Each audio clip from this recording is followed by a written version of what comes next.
여러분, 전 굉장히 평범한 사람입니다.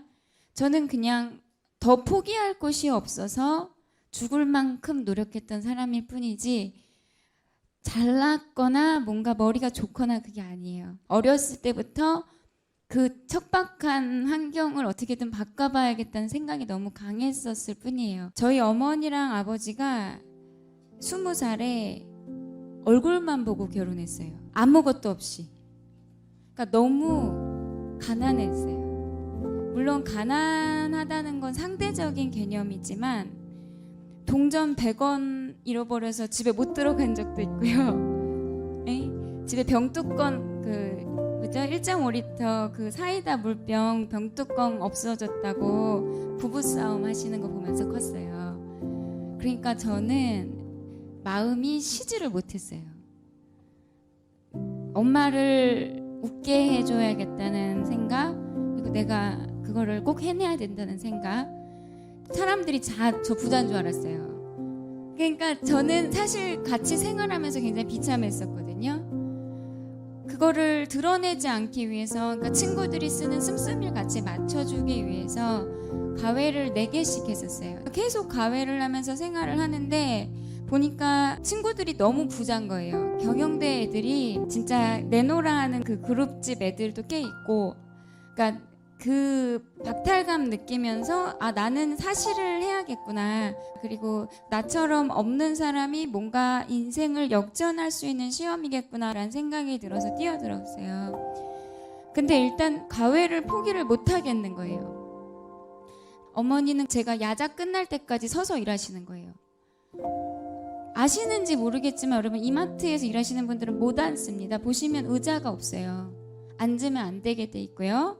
그 다음에 캐시어 하시는 분들은 계산을 틀리면 자기 월급에서 까여요. 제가 그게 너무 슬펐기 때문에 저는 가회를 4개, 3개 해서 하나하게 한 30만 원 엄마한테 꾸준히 드렸었거든요. 그러니까 엄마가 제가 대학 가부터는 안 하셨어요. 근데 이제 제가 사실을 하겠다고 말을 하려면 엄마가 다시 방판을 뛰든지 해야 되는 거예요. 제가 가회하면 그래도 서울대라고 1시간에 3, 4만 원 주는데 엄마는 그걸 벌려면 8시간을 서서 일해. 도저히 못 내려놓겠는 거예요. 그래서 가회를 4개 하면서 사실을 같이 병행을 했거든요. 그리고 1차를 붙었으면 제가 아니죠, 여러분. 전 굉장히 평범한 사람입니다. 저는 그냥 더 포기할 곳이 없어서 죽을 만큼 노력했던 사람일 뿐이지 잘났거나 뭔가 머리가 좋거나 그게 아니에요. 어렸을 때부터 그 척박한 환경을 어떻게든 바꿔봐야겠다는 생각이 너무 강했었을 뿐이에요. 근데 그 가회를 포기하지 않고 첫 번째 본 1차를 떨어지는데 그 옆에서 붙어나가는 부잣집 사실을 같이 공부하는 친구들을 보면서 제가 처음으로 돈이 없다는 거에 대해서 슬펐어요. 그전에는 한 번도 슬픈 적이 없었거든요. 그냥 내가 나인 게 좋고 부모님이 내 부모님인 게 좋고 그랬는데 돈 때문에 밀리면서 슬펐고, 그때 제가 부모님께 말씀드렸어요. 나 1년만 밀어주라고. 1년만 밀어주면 붙겠다고. 부모님도 더 밀어주실 수 없는 상황이었고 집에서 전혀 달가워하지 않았었어요. 그래서 제가 한 달에 받는 돈은 총 30만 원. 총. 방값 다 합쳐서. 옷값, 생활비 다 합쳐서. 식사비 다 합쳐서. 학원은 알바하면서밖에 못 다녔고요. 그렇게 하면서 제가 선택했던 방법은 뭐냐면 가장 열심히 하는 사람들이 모여있는 집단 안으로 들어가야겠다라는 생각을 했어요. 저 혼자 하면 도대체 몇 시부터 몇 시까지 해야 하는지 감을 잡을 수가 없다라는 걸 느꼈거든요. 그래서 대한민국에서 이 시험을 준비하는 사람들 중에서 가장 열심히 하는 그 공간 안에서 마지막까지 했어요. 그게 왜 좋냐면요, 화장실을 가도 애들이 어떤 선생님을 평가하고 책을 얘기하고 시험 경향을 얘기하죠. 들을 수가 있죠. 그 다음에 가장 열심히 하는 사람들이 보여요. 그러면 쟤를 따라가면 붙겠다라는 생각이 들어요. 그럼 아침에 오면은 친구 없었어요. 여러분, 저 친구 다 버렸어요. 친구 다 버렸고 핸드폰도 버렸고 핸드폰도 없앴었어요. 컴퓨터 당연히 없고 혼자 지냈어요. 혼자 밥 먹고 그리고 그러면서 이렇게 주변에 이렇게 뭐죠? 혼자 이렇게 머뭇머뭇하면서 이렇게 엿듣고 다니면 사람들이 가장 열심히 하는 사람들이니까 그 열기가 저한테 전달이 돼서 외롭지가 않았어요. 여러분 생각에는 친구랑 같이 있으면 안 외로울 것 같죠? 이거는 합격할 때까지 해결되는 싸움이 아니에요, 여러분.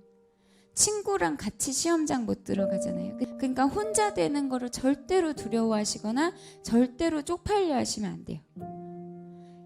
되게 열심히 하고 혼자 씩씩하게 하는 사람들을 멋있게 생각하지 사람들이 손가락질하지 않아요. 제가 서울대 법대 도서관에서 공부를 했어요. 저는 경영대인데 거기 법대 도서관에서 공부했거든요. 그럼 여러분 생각이 어떤 거냐면 고등학교 한 반이 있는데 걔네가 3년 동안 같이 다니고 있어요. 근데 어느 날 문득 어떤 여자애가 와서 앉아있어. 근데 걔가 누군지 아무도 설명을 안 해줘. 근데 누구보다 열심히 공부하고 누구보다 최선을 다하고 정말 무서워. 사람들이 처음엔 놀래서 저를 쳐다보다가 나중에는 경이롭게 쳐다봤대요. 제가 말씀드리고 싶은 거는 장소가 상당히 중요하다는 거예요. 가장 열심히 한 사람들이 자꾸 육안으로 보여야 됩니다. 여러분 공부하시다 보면은 슬럼프를 탈 거예요. 슬럼프를 타고 돌아갔을 때 그 기운 안에 다시 빠져들거든요. 그리고 나만 겪는 슬럼프가 아니라는 게 보여요. 그렇게 열심히 쟤는 절대 그만두지 않을 거라고 생각했던 애도 한 5일 동안 얼굴이 안 나타나다가 노랗게 돼서 나타나는 걸 보면서 아, 저번에 겪은 내 슬럼프가 그렇게 대단한 게 아니었구나. 쟤도 겪는데 그럼 나도 겪겠다. 그 기준이 자기한테 세워지거든요. 제가 공부를 아침 7시부터 11시까지 했거든요. 아침에 6시 45분에 일어납니다. 그리고 7시 셔틀을 타요. 제가 몇 분 만에 준비를 한 거죠? 15분. 무슨 얘기죠? 다 하고 잔 거예요. 다 씻고 다 옷 입고 양말까지 신고 가방 줄 잡고 잔 거예요. 바로 튀어나가려고. 여러분 아침에 일어나서 세수하고 샤워하고 밥 먹고 책상에 앉는 데까지 2시간 걸려버리면 그날 날아가요. 저 같은 경우는 아침에 일어나면 무서웠어요. 그날 하루가 너무 무서웠어요. 어떻게 일어나야 될지 도저히 알 수가 없었어요. 어떻게 일어나서 내가 저 책상까지 도서관 가서 앉아야 되는지가 무서웠기 때문에 그 동선을 굉장히 짧게 만들었어요. 7시 15분 거의 이제 책피가 앉으면 15분이니까 그때부터 11시 15분까지 한 번도 일어나지 않았어요. 물티슈 가지고 앉았고 먹을 바나나랑 우유 가지고 다 싸놓고 잔 거예요. 일어나지 않았어요. 의식적으로. 왜냐하면 일어났다 앉으면 흐름이 깨져요. 그 다음에 저는 혼자서 11시 15분에 밥을 먹으러 갔어요. 15분에 가서 딱 10분 만에 밥을 먹고 11시 35분에 다시 앉아요. 그리고 공부를 합니다. 그럼 한 10분 하면은 졸려요. 그리고 애들이 한 12시쯤 들어오는데 저는 그때까지 자요. 그럼 저 12시부터 공부합니다. 그럼 애들 12시 반에 와요. 12시 반에 들어오더니 애들은 1시 반, 2시까지 자는 거예요. 얼마나 시간을 많이 보는지 아시겠어요? 시간이 엄청나게 다르게 쓰이는 거예요. 물론 그 혼자 먹는 동안에도 이어폰, 강의 테이프 꽂고서 먹었어요. 제가 학원을 아르바이트 하면서 다녔다 그랬잖아요. 학원 가는 시간 되면은 중간에 일어나서 갔다 와주고 돌아와서 바로 11시까지 공부하고 그때도 한 번도 안 일어났어요. 여러분 제가 이거를 맨날 365일 했다는 건 아닙니다. 중간중간에 크게 슬럼프가 있었어요. 한 달에 한 번씩 있었어요. 한 달에 한 번씩 방에서 아침에 나오는 걸 실패한 날이 있었어요. 그러면 진짜 이틀 가요. 이틀 동안 못 나와요. 이틀 동안 울면서 있어요. 일단 놓치기 시작한 게 너무 아깝고 다시 어떻게 해야 될지 모르겠고 그 다음에 합격하는 방법을 모르겠는 거예요. 그렇게 울다가 어차피 나는 도망을 못 간다는 걸 깨닫고 울면서 다시 올라갑니다. 올라가서 제가 아까 말씀드렸죠. 그래서 공부 장소가 중요한 거라고. 항상 익숙한, 항상 열심히 하는 애들이 있어요. 그럼 거기 앉아서 사실 책상에서 엎드려서 2시간 정도 더 울었어요. 속상해서. 얘는 열심히 했는데 나는 못했구나. 2시간 있다가 딱 공부를 시작했는데 이게 웬걸? 너무 잘 되는 거예요. 여러분 슬럼프 오면 몸이 바닥난 거예요. 슬럼프는 항상 있는 거니까 그 다음은 무조건 올라가요. 내가 너무 다운될 때 그 다음은 올라가는 걸 기억하세요. 내가 다운되는 건 내가 정말 열심히 했다면 괜찮아요. 물론 그 순간 너무 괴롭겠지만 여러분 그거 누구나 그래요. 제가 왜 느꼈냐면 그렇게 제가 이제 슬럼프를 겪고 이제 공부가 높이 하늘을 치고 있을 때 거기 열심히 하고 있던 애들이 사라져요. 그리고 걔네가 3일 있다 와요. 보면 알아요. 아, 쟤 슬럼프였구나. 근데 저는 알아요. 걔 합격할 거. 걔도 알아요. 저 합격할 거. 같이 다 합격했어요. 거기 있던 사람들. 1년 뒤에 여기서 합격하는 사람 나옵니다. 진짜로 나와요. 믿으셔야 돼요. 이런 사람들 진짜 안 돼요. 같이 공부 시작했을 때 믿음 없이 시작했다가 마지막에 주변 사람들 같이 시작했던 애들 붙는 거 보고 그제야 불 붙는 사람들 안 돼요. 그러면 얼마나 지치는지 알아요. 그러면 이건 단거리 싸움이에요. 여러분 100m 단거리로 빨리 뛰고 나가면 돼요. 진짜 공부 내용을 완벽하게 다 알아야 되는 게 아니라 1년간 미친 듯이 뛰면 점수가 확 올라서 끝나요. 근데 그걸 혼자 마라톤 뛴다고 생각해 보세요. 내가 10년 전부터 마라톤 뛰어도 1년 동안 단거리 딱 뛴 애보다 못 뛰어요. 시간이 길어진다고 유리한 게 절대 아닙니다. 그 다음에 뒤따라 들어가면 힘이 너무 빠져요. 내가 처음 하는 그 1년 동안은 몰라요. 왜냐면 내가 아는 사람 중에 합격한 건 못 봤잖아요. 어쨌든 선배는 봤지만 그죠? 나랑 같이 시작한 사람 중에 못 봤잖아요. 그때 믿음을 갖고 그냥 밀어붙여야 돼요.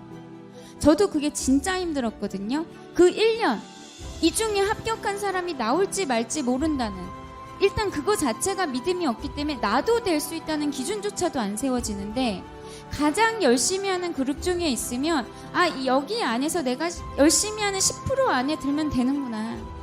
여기서만 밀리지 않으면 되는구나. 그게 기준이에요. 기준이 있으셔야 돼요.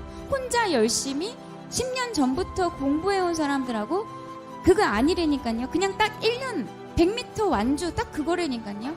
옛날부터 공부해온 사람도 딱 1년 동안 열심히 하면 그걸로 결정이 나는 거지 과거에 공부했던 게 점수로 현출이 그렇게 되는 게 아닙니다. 그러니까 11시 여러분 세븐일레븐을 지켜주는 게 좋아요. 야간에 공부하면 물론 효율적인 분들은 하셔도 되는데 어쨌든 저는 세븐일레븐 했는데 11시에 집에 오죠. 그럼 여러분 보통 뭐예요? 11시에 집에 가면 씻고 인터넷 친구랑 전화 그죠? 저는 습관을 어떻게 들였냐면 씻고 바로 보던 책 펴요. 그리고 봐요. 저 알아요. 지금 느낌으로 남들은 놀고 있는 거 정말 너무너무 열심히 하는 학생도 지금은 쉬고 있다는 게 느껴져요.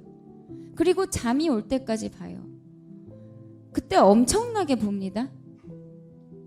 제가 마지막 잠드는 순간까지 책을 보려고 스탠드만 켜놓고 잤어요. 이렇게 누르면서 잠들라고. 단 1분도 누워서 딴 생각하다 잠드는 게 아까워서. 그렇게 하셔야 돼요. 나도 내가 너무 자랑스러워진다는 거. 하실 수 있습니다, 여러분. 정말 최선을 다하세요. 조금도 부끄럽지 않도록.